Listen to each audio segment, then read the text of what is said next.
오늘 사도행전 12장입니다. 오늘 12장의 내용은 앞부분에 예수님의 제자이고 또 예루살렘 교회의 아주 중요한 지도자였던 야고보 사도가 순교하는 그 내용이 나오죠. 헤롯에 의해서 죽임을 당하게 됩니다. 그리고 이어서 베드로도 옥에 갇히게 됩니다. 옥에 갇혔는데 천사들이 와서, 주의 사자가 와서 그를 이제 구출해 주는 내용이 나오죠. 그리고 이후로 이제 헤롯에 대한 이야기가 나오는데 그 헤롯이 결국 마침내 하나님의 심판을 받는 23절에 나왔죠.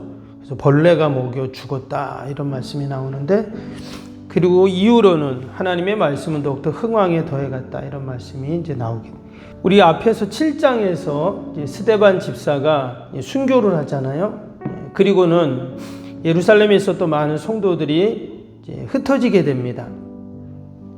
그 스데반 집사의 순교를 기점으로 교회가 엄청난 이제 박해를 받게 되는데, 그 흩어진 성도들이 어떻게 했는가? 사실 박해를 피해서 뭐 도망을 가거나 피한 것이잖아요.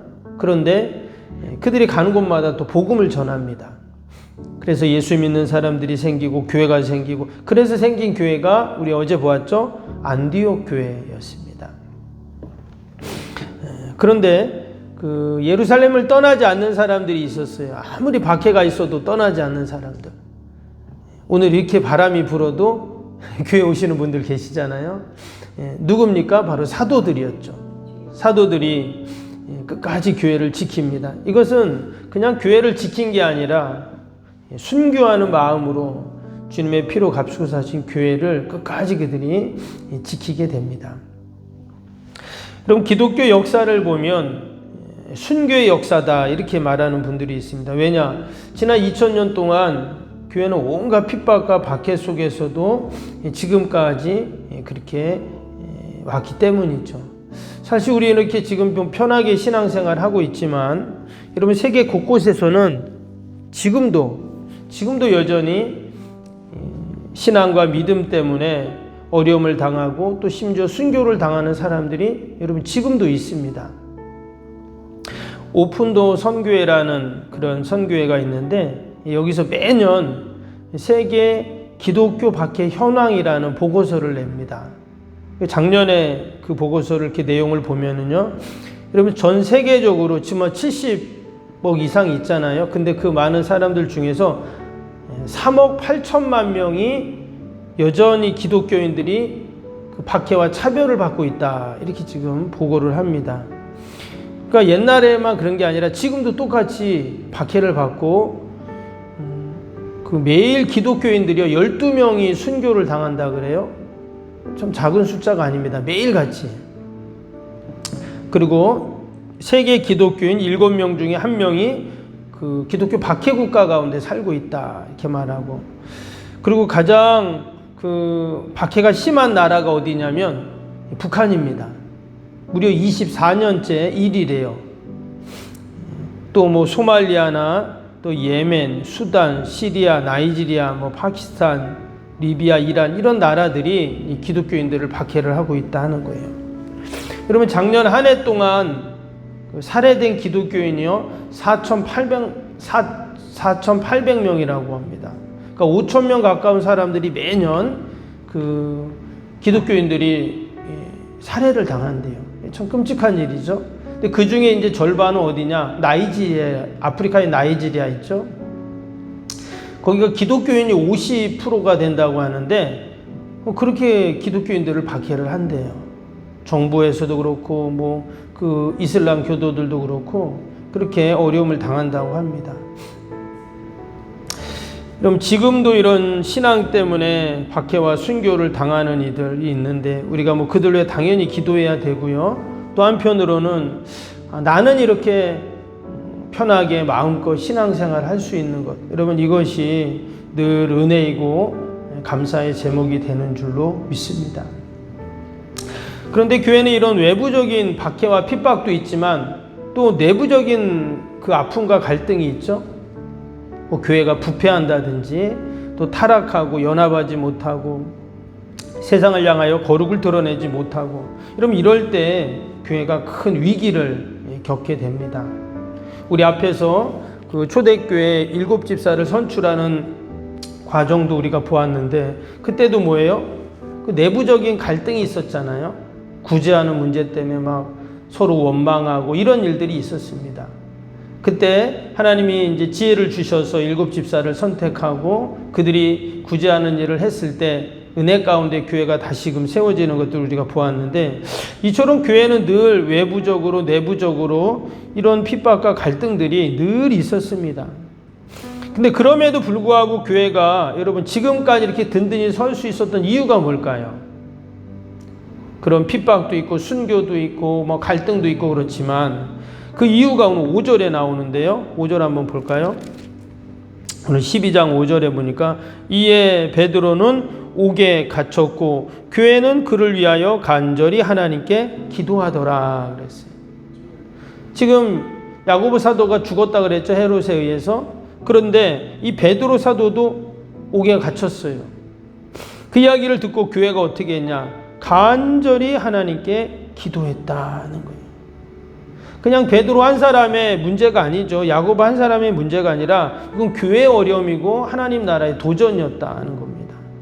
그래서 성도들이 모여서 간절히 기도하니까 하나님께서 어떻게 하셨냐. 6절 7절 보면 헤롯이 잡아내려고 하는 그 전날 밤에 베드로가 두 군인 틈에서 쇠사슬에 매여 누워 자는데 파수꾼들이 문 밖에서 옥을 지키더니 호련히 주의 사자가 나타나며 옥중에 광채가 빛나며 또 베드로의 옆구리를 쳐 깨워 이르되 급히 일어나라 하니 쇠사슬이 그 손에서 벗어지더라. 이제 내일이면 베드로도 이제 죽는 겁니다. 순교 그 야고보처럼. 그런데 그날 밤에 그 전날 밤에 주의 사자가 탁 나타난 거예요. 그리고 그를 구출해 줍니다. 여러분 이것이 당연히 기도의 능력이고 성령님의 역사이죠. 근데 오늘 5절 말씀처럼 누가 기도했다고요? 교회가 기도했다는 거예요. 그래서 여러분 우리가 함께 이렇게 교회에서 모여서 기도하고 합심해서 기도하는 것이 그냥 기도하는 게 아니라 여러분 이것이 능력이고 또 하나님의 역사가 여러분 나타나는 줄로 믿습니다. 당연히 개인도 기도해야 되지만 여러분 교회가 기도하고 함께 기도할 때 이런 역사들이 분명히 일어난다는 거예요. 오순절 마가의 다락방에서 혼자 기도한 게 아니었죠. 120명의 성도들이 함께 합심해서 기도했다고 했습니다. 그때 성령님이 거기에 임하셨잖아요. 두려움과 염려, 근심에 있던 그들이 그냥 담대해지고 용기가 생기고 그게 함께 기도할 때 일어나는 그런 일들입니다. 오늘도 교회가 함께 기도할 때 지금 베드로의 쇠사슬에 묶여 있다 그랬는데 어때요? 그것이 다 벗어졌어요. 그리고 이 새벽에도 우리가 함께 기도할 때 그런 역사가 분명히 일어날 줄로 믿습니다. 나에게 묶여 있었던 쇠사슬도 풀리지만 우리의 가정, 교회, 또 이민족 가운데 있었던 모든 우리를 묶고 막아놓은 것들이 다 풀리고 열리는 여러분 그런 은혜가 있을 줄로 믿습니다. 베드로의 그 옥에 갇혔던 베드로가 풀려난 것뿐만 아니라 여러분 이어지는 말씀에 보면 20절에 이번에는 헤롯이 죽는 그런 기사가 나오게 됩니다. 여기서 나오는 이 헤롯은 누구냐면요. 헤롯 아그리파 1세입니다. 우리 예수님이 태어나실 때 그 어린아이들 죽이고 막 이랬던 헤롯이 있죠? 그 헤롯은 헤롯 대왕입니다. 그리고 오늘 여기 12장에 나오는 헤롯은 그의 손자예요. 손자. 그러니까 이 성경에 보면 신약 성경에 헤롯이 많이 나와요. 그래서 헷갈릴 수 있는데 예수님 태어날 때는 헤롯 대왕, 근데 전부 다 헤롯 왕이라고 말하죠. 그래서 여기 나오는 헤롯은 헤롯의 손자입니다. 원래 이름이 다 같아요. 근데 그리고 나중에 보면 사도 바울이 또 27장에 보면 이렇게 변호할 때 나오는 헤롯이 또 나옵니다. 그는 또 헤롯 이 아그리파 2세예요. 그래서 오늘 나오는 헤롯의 아들입니다. 그래서 우리가 헤롯을 좀 이해를 할 필요가 있어요.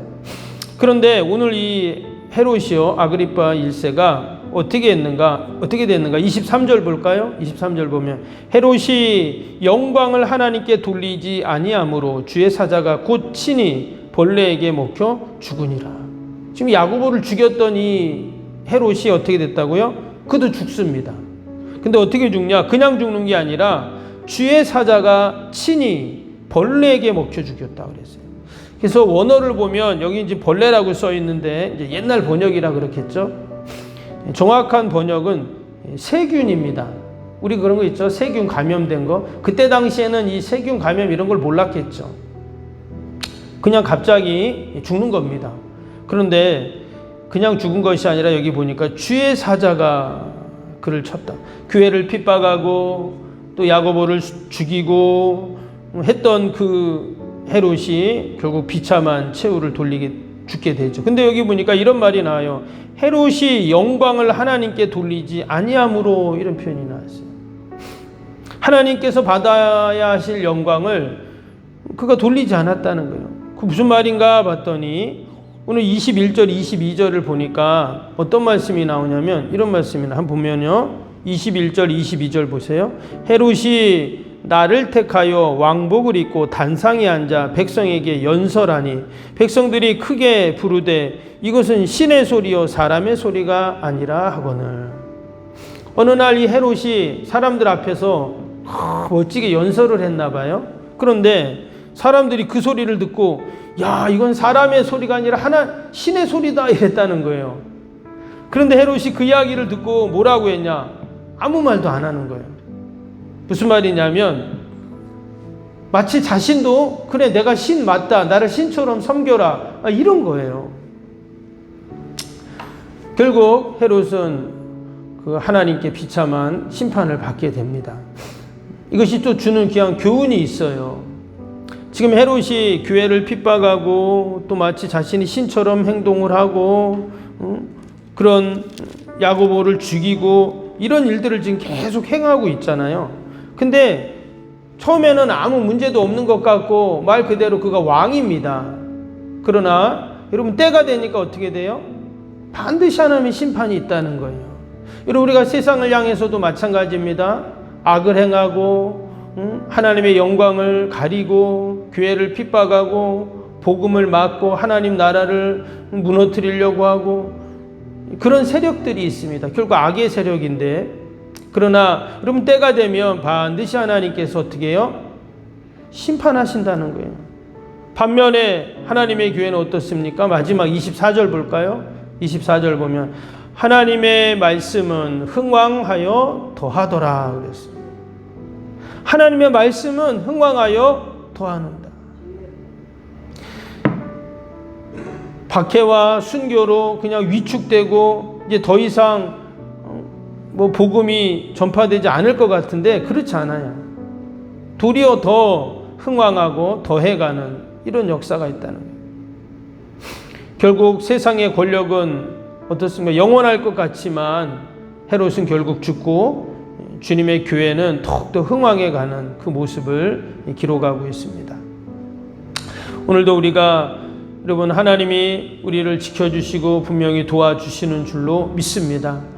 저와 여러분 교회는 늘 우리가 기도하고 또 하나님의 뜻을 받드는 또 그러한 은혜가 있기를 주님의 이름으로 축복합니다. 오늘도 우리 말씀 생각하면서 화요일 기도 함께 기도하도록 하겠습니다. 화요일 기도입니다.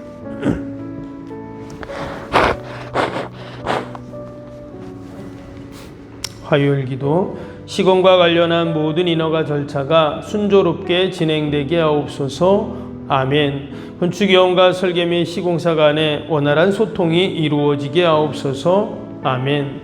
공사기간 동안 날씨와 모든 환경을 주장하셔서 공정에 차질이 없게 하옵소서. 아멘.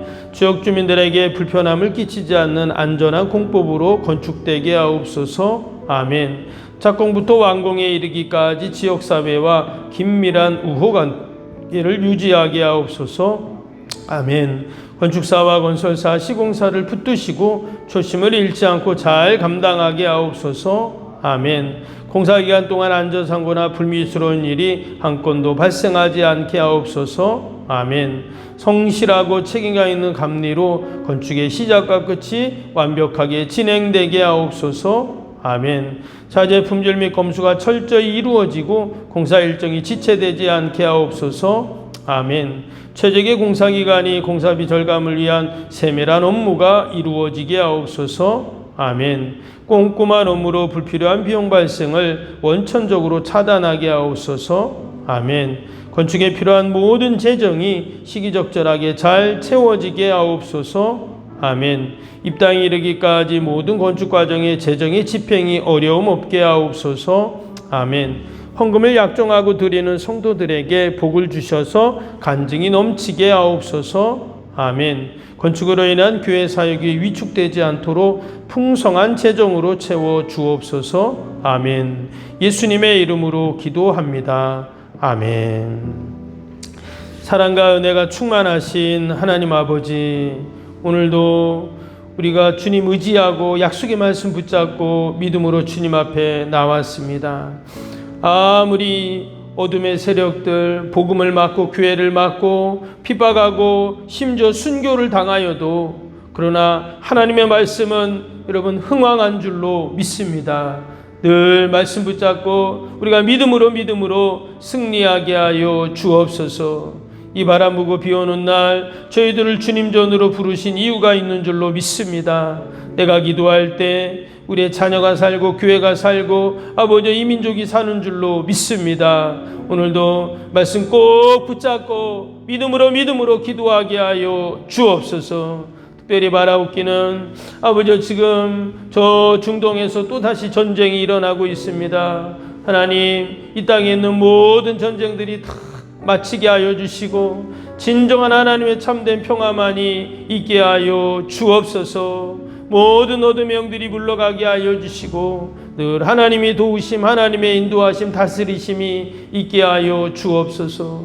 하나님, 오늘도 하나님께서 저희들을 이 기도의 자리로 부르셨습니다. 나라 민족과 교회와 이웃과 또 사랑하는 자녀들 다 올려드릴 때 하나님 돌보시고 선하게 인도하여 주옵소서. 연약한 육신 강건케 하여 주옵소서. 우리 병사인의 환우들 늘 하나님 치료되고 회복되는 은혜가 있게 하여 주옵소서. 기도에는 이런 종류가 날 수 없다 하셨사오니 오늘도 함께 기도할 때 하나님 다 들으시고 응답하여 주옵소서. 감사하며 예수님의 이름으로 기도하옵나이다.